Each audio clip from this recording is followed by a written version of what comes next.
Alright, hello guys. Today we're going to be talking about an upcoming cooldown. It's going to be pretty brief, but could be potent in some areas. So we're going to talk a lot about the actual amount of below average temperatures for different areas. It's going to be very exciting to take a look at. Now, before we get started with this video though, I would ask that you do subscribe if you do think weather related content, and also make sure to share this video with your friends and family if they live in the impacted regions. Let's get right into things. So first things first, we're looking at our temperatures, and this is going to be pretty much earlier this morning, because this is our 6Z GFS run. The 12Z doesn't come out for another couple of hours. So this is going to be last night what we were dealing with. And you can see we had some pretty cold temperatures along the East Coast there for the Mid-Atlantic, South Carolina coast, North Carolina coast, Virginia coast. We even had some snow going on for Virginia, Maryland, Pennsylvania, some sleet as well. Very interesting. We saw a really good moderate band actually come through this morning. We saw Maryland, Delaware, pretty cold, New Jersey, eastern Pennsylvania, and then upstate New York and New England especially. As we see those purple colors, that's where we're at about maybe 8 to 16 degrees below average Celsius. But this isn't our current cooldown we're talking about that's going to be coming in. That's actually our cooldown that we just had that's going to be headed out. We can see some warm air and then cold air once again, so that warm air is sandwiched in. Now we're about to start moving on some frames and moving forward, so we can go ahead and take a look day by day, or actually half day by half day. I'm going to be doing 12-hour increments and just move forward through this cooldown so we can take a really detailed look at what we're expecting here. I'm also going to be showing you guys the February forecast from NOAA at the end of the video, which is very exciting, so make sure you stay tuned for that.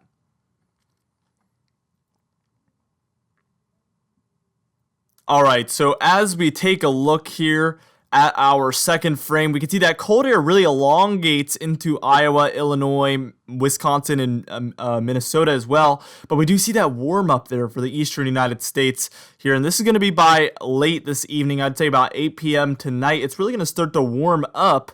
But we do see New England a little bit neutral. We see some lighter blues, lighter yellows. That's going to indicate around normal there. But we see that next cooldown coming in. So let's move on another frame, and this is going to be by 8 a.m. tomorrow morning, which is going to be January 19th, by the way, Sunday. And we see some cool air there for the south central United States, the deep south, so it's a little bit cool. We see maybe 1 to 4 degrees below average Celsius down there, but really it's in those purples and pinks where the heart of our cold is here.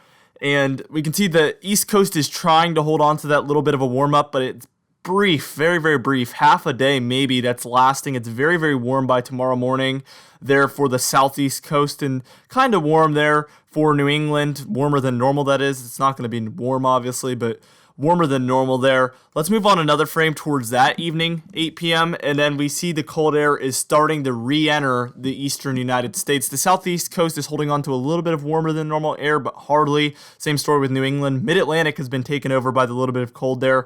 Then we see Ohio, Kentucky, Tennessee getting into those deeper blues. That's where we're at about 4 to 8 degrees below average, which is starting to get pretty cool comparatively to normal. All right, so we're about to move on to where that cold air is really going to spread throughout the eastern United States. And we're going to see some of those purples enter the area. Going to be very, very chilly, and it's going to be actually quite a potent cool down here that we're going to be experiencing.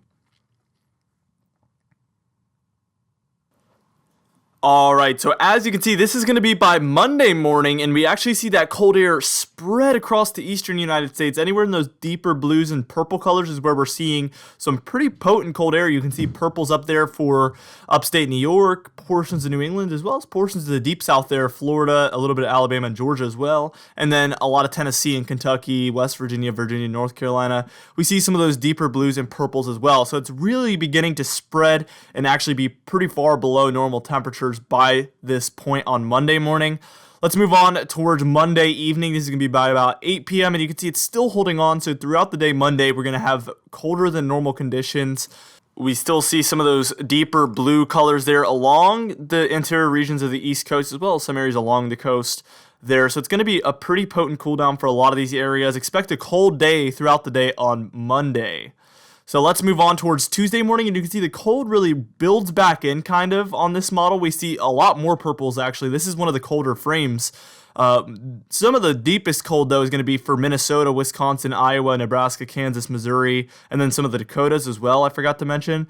But along the East Coast, we do have some pretty potent cold air as well in some of those purple colors. Like I said, New England, upstate New York, pretty far purple. And then we see some of the deeper blues there for a lot of the regions of mid-Atlantic and southeastern United States. So some pretty deep areas of cold throughout the area there. Let's move on one more frame towards that evening, and you can see finally that cold air looks to be kind of subsiding. We see some lighter blues, some deeper blues there for upstate New York through New England, and then the southeast, and a little bit of Iowa still holding on to that, but you can see it's really warming up from west to east here by this point, and it's a lot more mild than it was on previous frames.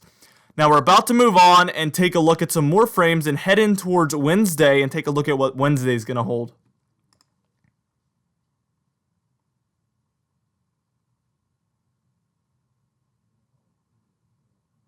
All right, so as you can see here, it's kind of the same story. We see it finally warming up from west to east there. Iowa's actually warmed up by this point. The Great Lakes are pretty average. The southeast is still holding on to those below average temperatures. Same story with a bit of New England, but it's pretty averaged out there by this point. So basically, we're warming up and becoming a lot more mild from west to east by this point. Let's head towards that evening, and you can see by the time we reach Wednesday at about 8 p.m., we're going to see warmer than normal temperatures there for New England. So it's going to be warming up as well as the Great Lakes regions. The southeast still trying to hold on to those below average temperatures. We'll have to see what happens with that as we move forward towards Thursday morning, and we still see the below average temperatures trying to hold on for the southeastern United States, pretty average up in the northeastern United States, and then warm there for the Midwest, Great Lakes, and then some portions of the southern central United States there as well. All right, so what we're going to go ahead and do is take a look at our 5-day temperature outlook here on the GEFS model. That was the GFS model we were taking a look at. Now this is the GFS Ensemble model, which is going to have a little bit more of an averaged outlook, but it's a combination of a lot of models. So typically, with that many numbers, we do better when multiple models are working together here.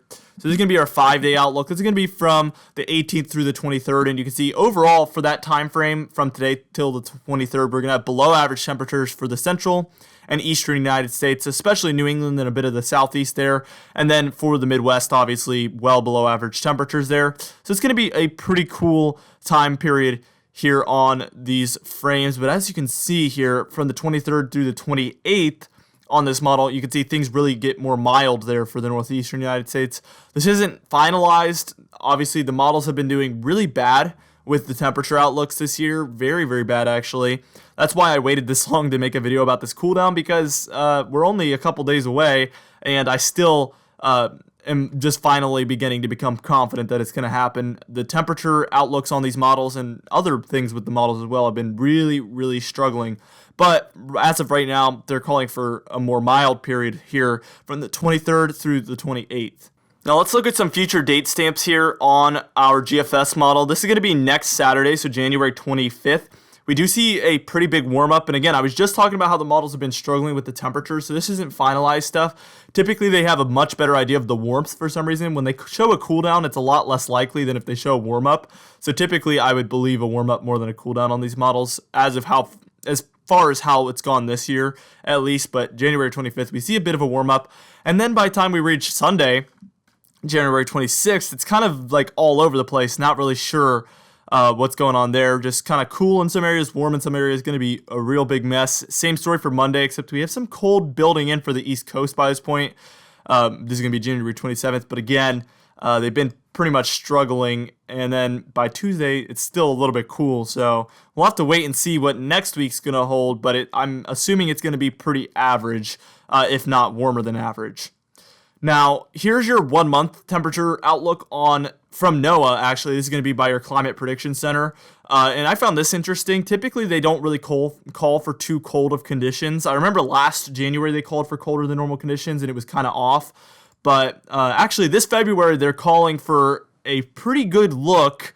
I'm taking it with a grain of salt. Obviously, we're not too sure. We're only in the 18th of January, so it's a little early to say. But as of right now, NOAA is thinking below normal temperatures there for the Midwest, central United States, and then up through the northeastern United States, with near average conditions for the Mid-Atlantic, which would obviously be better than what we've had in January. So that's obviously pretty interesting and could lead to some snow chances. We're going to have to wait and see, but I find it interesting that they're calling for this good of a look from February. And this came out on the 18th, so that's today. So this isn't like they were calling for this a few days ago and now what the models are showing now is what they're going based off of. This is actually what they've, this is what they issued today. So as of today, this is what we're expecting from NOAA, not from me. This isn't my forecast, but from NOAA, this is what they're expecting. And we're going to have to see what they call for. I think they usually have an outlook a few days before February starts. So we're going to have to wait for that outlook. And obviously, I'll have my February forecast coming out right before February starts as well. Anyway, guys, thank you so much for watching this video. Again, be sure to share it with your friends and family. And I'll see you guys in the next video.